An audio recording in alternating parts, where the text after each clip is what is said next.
Alright, hello, my name is Jonathan Corujo of jtcdescon.com, and this is a 2012 Chevy Sonic Turbo, and we are today going to be installing a Canon air filter right here, official air filter of NASCAR, and here's the parts that you're going to need to work on the car.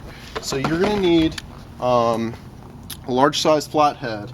You're going to need two different types of torx wrenches. They're the little star-shaped ones that you find in the toolbox and never know what they're for. Well, today you're going to find out what they're for. You need a size 20, which is your small size, and a size 25, which is your large size, because there's two different sizes on this car. Also, you're going to need one Canon air filter, and you're going to not want to touch that because there's a lot of oil on it. It's kind of nasty. And a bottle of Windex, some paper towels, and lastly you're going to need a vacuum cleaner, which is right over there, to clean out any of the dusty bits. So now I'm going to take you over to the car. So there's a little handle right in the middle that you use to open it up. Here we go. And prop it like over here like so. So zoom in. Here is your mass air sensor, and you're going to want to take the smaller of the two torx wrenches, and there's two screws. There's one, so please zoom in over here. There's one on the top and one on the bottom. So unscrew them counterclockwise. Here, put that away, and then there's one on the back.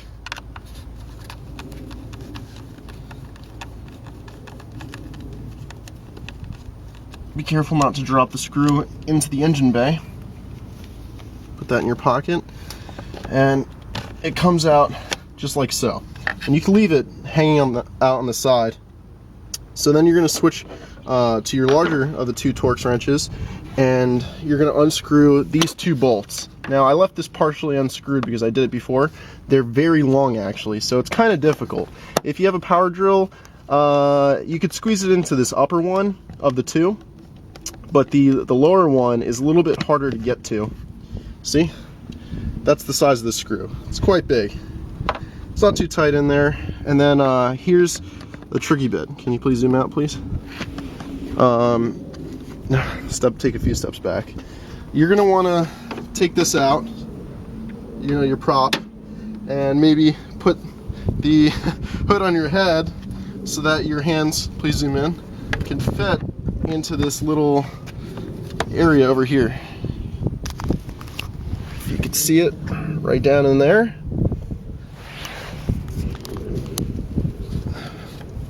Okay. Unscrew that.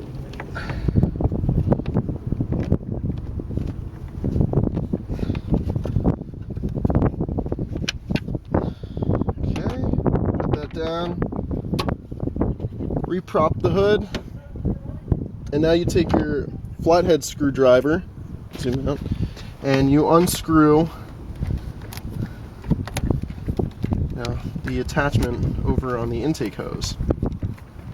Don't unscrew it all the way, but when it's loose enough, you'll know this thing will have some give in it. So you want to pull this up, tilt this one end up, because the camera on the sides, there's these notches that'll pull out. Once that's done, you can remove the entire assembly, and it's weighted. It's got some sandbags in there. Sounds like maraca. Put that down, and you got your air filter. Are you looking? Which is orange most of the time. I found a lot of these General Motors cars, and you toss that right up there. And look inside, there's a whole bunch of debris. This is where your vacuum cleaner is going to come in. And you can take anything, any type of dust buster, and just suck it out.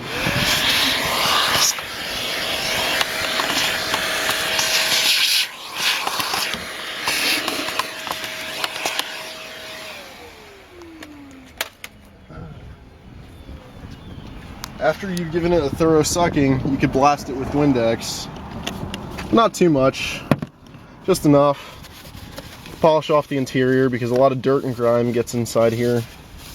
And that's not, you know, stuff that you want to mix in with the air to fuel mixture in your car. The Windex won't do any harm at all. These chemicals will eventually evaporate. And voila, you have your clean induction box. So you want to take Chris over here. At this point, your can and air filter out of the plastic and drop it right into the housing that the pre-existing filter was resting in. Make sure it fits flush. Give it a good press in. And voila, now you're ready to reinstall the housing box or the housing seal. And like so, again, make sure that you angle the box to the highest point on the left and lowest into the right so that the notches fit right in to the housing. Press down.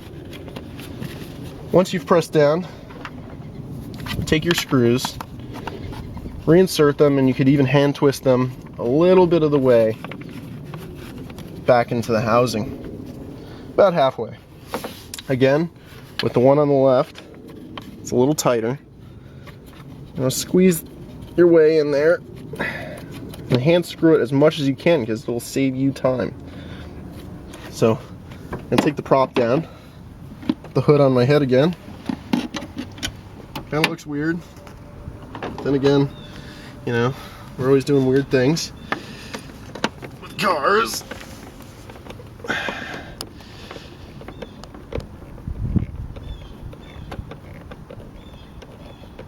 And once you have that tightened up enough, prop it like so. Screw in the other one the entire way. And as I said before, these are very long screws, so it's okay if it takes some time.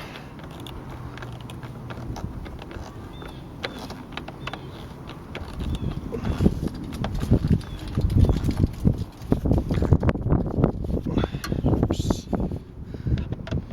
See if you could. Alright, it's nice and tight. I'm going to just give that a good shake. Make sure with your hands, check that there's no gap or no movement. Oh, there's some gap movement over here.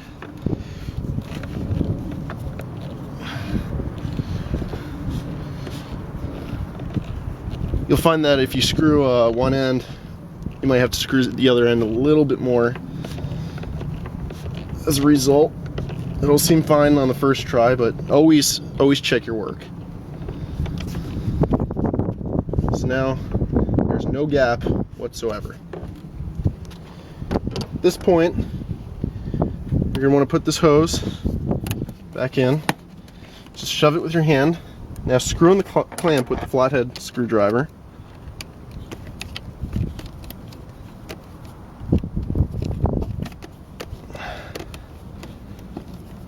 Oops.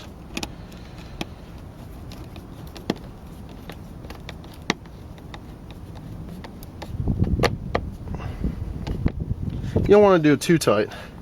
Just tight enough where it's flush and you build a little bit of resistance. Now you want to take your mass airflow sensor and just plunge it right back in. Very simple.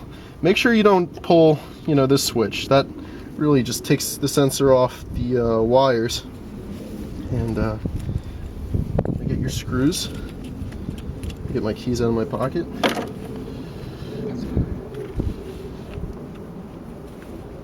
And I'll put them back in. Again with your smaller Torx wrench.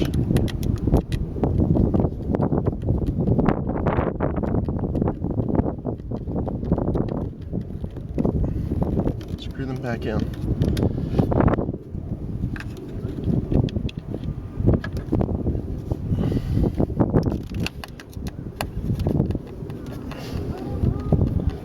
Okay.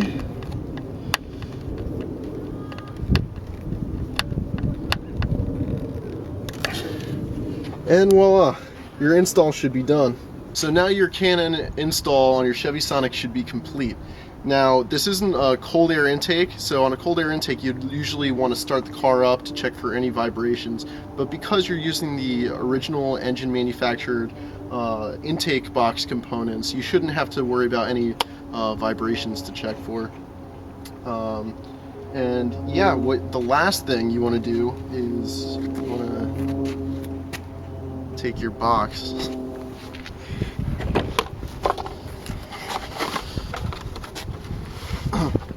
Okay, yeah, so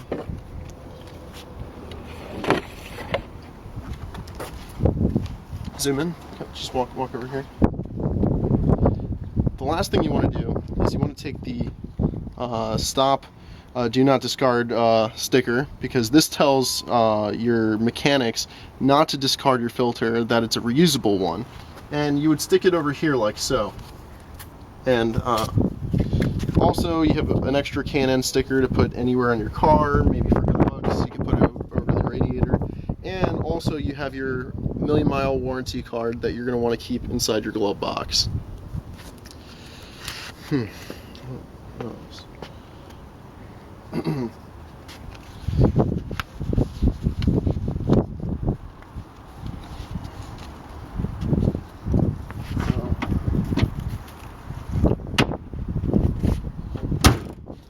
And the positives that you're going to see from the Canon air filter are not so much of a power gain, but because more air is getting through that filter and there's less constriction, the throttle response time on your car will be a little bit more rapid.